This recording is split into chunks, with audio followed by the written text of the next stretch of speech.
Hey everyone, Classic TBC's Phase 2 is around the corner, and it will be releasing sooner rather than later. We have no formal release date as of the time of writing this video, but knowing how Blizzard operates lately, it's likely we'll get a date very late, like 1 or 2 weeks before the patch drops. So for this reason, I figured now is the perfect time to prepare for Phase 2. We're gonna go over a checklist of all the things you should do before TK, SSC, and all the content coming with Phase 2 drops. Some of this is mandatory and some of it is optional, but you need to be aware of everything in advance to take full advantage of this upcoming patch and be one step ahead of everyone else. So today, we're gonna go over 8 things you need to do as soon as possible before Phase 2. Let's get into it. First and foremost, probably the most obvious but also most important thing to do before Phase 2 is to get attuned to the new raids, Tempest Keep and Serpentshrine Cavern. Attunements are still an integral part of the game in TBC, and those 2 raids and Black Temple in the future are attesting to that. Getting attuned to TK and SSC is a long and arduous process that everyone will have to do before setting foot inside those raids. So very basically, getting attuned to SSC and TK translates in you having the title Champion of the Naru. Check your title list, and if you have that, you're good to go. But if you don't, we did do a video going in detail each step of the way in obtaining this title, and thus getting attuned in the process. If you want to, you can watch that for more detail, but I'll also go over it here quickly. So it all starts in Shadowmoon Valley, in either Wildhammer Stronghold if you're Alliance, or Shadowmoon Village if you're Horde. The first quest in this long chain is called the Hand of Gul'dan, which will send you to an NPC in the Hand of Gul'dan, which you will need to help a little bit. Then, that same NPC will send you to another NPC up north, help him a little bit. Then this quest will be split up in 3 tangent quest chains. Head to each one of those 3 NPCs, complete their quest, go back to the second guy, then go back to the first guy, defeat the big bad green elemental lord,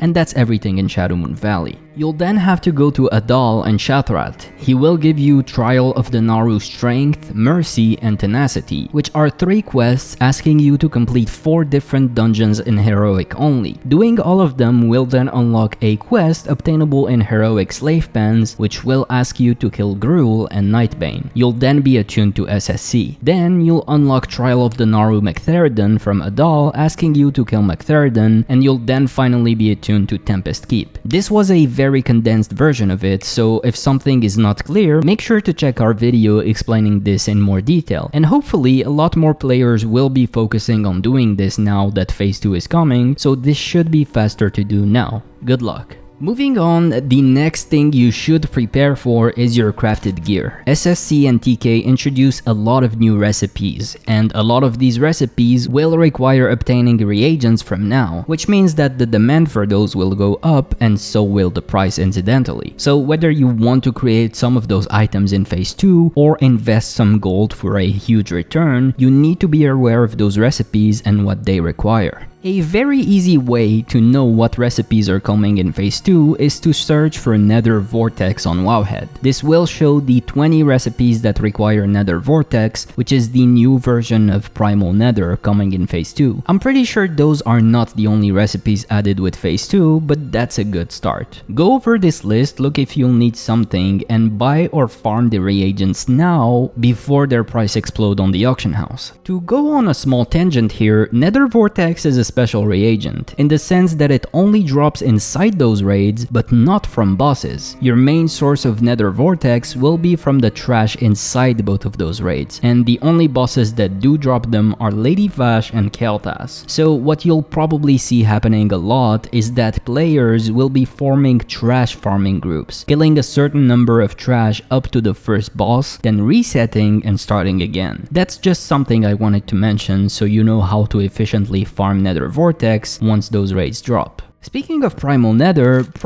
was originally only obtainable from end of dungeon bosses in Heroic mainly, and that's still the case in Classic TBC as well. However, in patch 2.1, the first formal patch of TBC, Primal Nether was added to the Badge of Justice vendor. It was still bind on pickup, but you could now buy it for 10 Badges of Justice. Now here's the thing, patch 2.1 was the first patch of TBC, and Phase 2 is the first patch of Classic TBC. TBC. However, patch 2.1 introduced Black Temple, whereas Phase 2 will introduce SSC and Tempest Keep only. Those two raids were released with the launch of the game originally. So the question is, will we see Primal Nether added to the Badge of Justice vendor in Phase 2 or Phase 3? We'll have to wait and see on the PTR and probably annoy Blizzard enough about it to get a formal answer on whether they forgot to add it to the vendor or if they plan on adding it later. But either way, the point I'm trying to make here is that whether it's Phase 2 or Phase 3, your Badges of Justice will be becoming way more valuable than they currently are. So, if you have a ton of badges catching dust,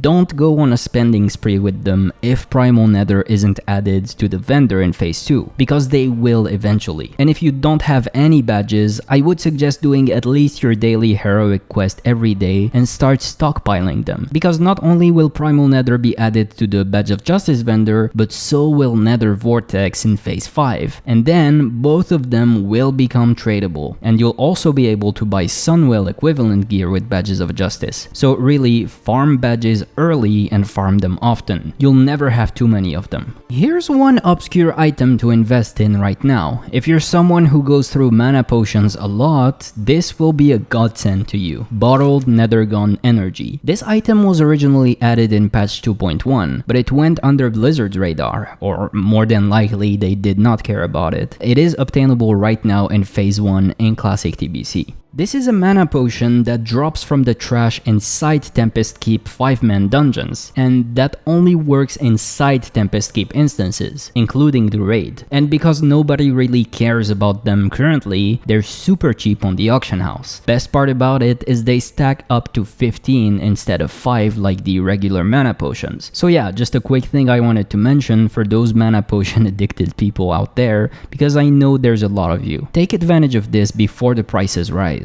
Let's talk about resistance gear now. In Phase 2, there's 3 bosses you may need resistance gear on. Hydros the Unstable if you're a tank, Leothras the Blind if you're a tank or warlock tank, and High Astromancer Solarian for pretty much everyone. And then you also need resistance gear for some bosses in Black Temple in the future, but that's a discussion for another day. So for Hydros, you'll need one tank fully decked in nature resistance gear and one other tank fully decked in frost resistance gear, and then an off tank or two with a mix of frost and nature resistance gear for the adds. The reason for this is because Hydros alternates between 2 forms in SSC, and if you tank him without the appropriate resistance gear for that form, he will pretty much destroy you. So resistance gear for tanks in SSC pretty much mandatory. Leothras just requires one person with full resistance gear, and that's gonna be either an actual tank or a warlock tank to tank the boss once he goes in demon form. If you're tanking him and you don't have resistance gear, you'll pretty much get destroyed. So again, fire resistance here is very much mandatory. By the way, I don't want to go over the specifics of where to obtain each piece of resistance gear, otherwise this video would be way too long. So in the description, you should find a link to a video from BioSparks going in detail on where to obtain these pieces and the exact materials you'll need to craft them, etc. Then finally you have Solarian in Tempest Keep. So Solarian does a lot of raid-wide arcane damage, so you want to be prepared for that. But you also want to get her down as fast as possible. So one conventional way to do this very easily is to get the Violet Badge, a trinket obtained from the quest A New Directive, the last quest in the chain for killing Prince Malkazar. This is a very easy way to have a decent amount of arcane resistance and some stamina along the way, and not skimp your raid damage completely. So if you didn't do this quest yet, do it, and if you deleted this trinket, make sure to restore it before it's gone.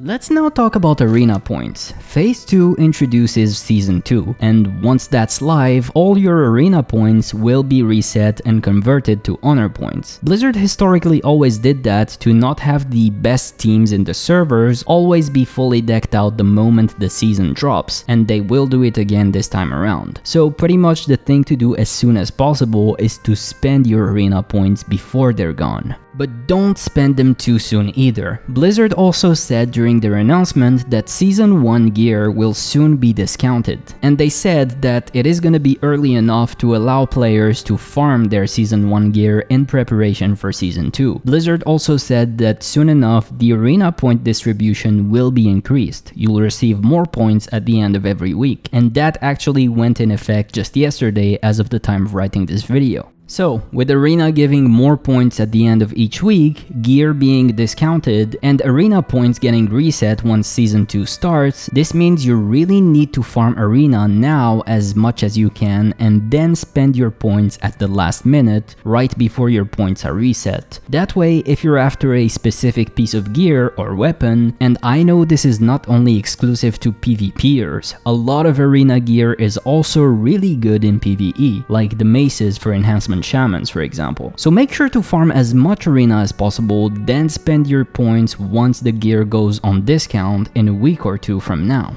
One more quick thing you can do if you want to is to create your own personal guild. The reason for this is because Blizzard announced that guild banks will be introduced in Phase 2, and guild banks are one of the cheapest and best ways to store a lot of items or gold very easily. You get a whopping 98 inventory slots for just 100 gold with a guild tab, and you also get to repair your gear with your guild funds. But to create a guild, remember that you'll need 9 signatures from 9 different players. But that shouldn't be too hard. Just go around Stormwind or Orgrimmar and offer 1 or 2 gold to players without a guild in exchange for a signature. Once that's done, go to the guild vaults newly added in every city's bank once Phase 2 drops and create your first guild tab. Finally, obviously with Phase 2 comes Tempest Keep and Serpentshrine Caverns, and that's a lot of new bosses to learn the strategies for. We will be releasing guide videos on this channel in the near future, where we will also be talking about the pre-nerf changes that Blizzard made a long time ago during Burning Crusade, since they said they are bringing bosses in their pre-nerf state. But really, if you want to completely be ready, practice makes perfect. So in about a week from the release of this video, Phase 2 should go live on the PTR servers, which everyone can get access to, and that includes the new raids. So the best way to be ready for that is to do those raids on the PTR. Not only will you practice those bosses and be ready without bothering to watch or read guides, but you'll also contribute to testing those bosses and making them better for everyone else. So go on the PTR and participate to the testing to be prepared for the new raids. And that's all I have for today.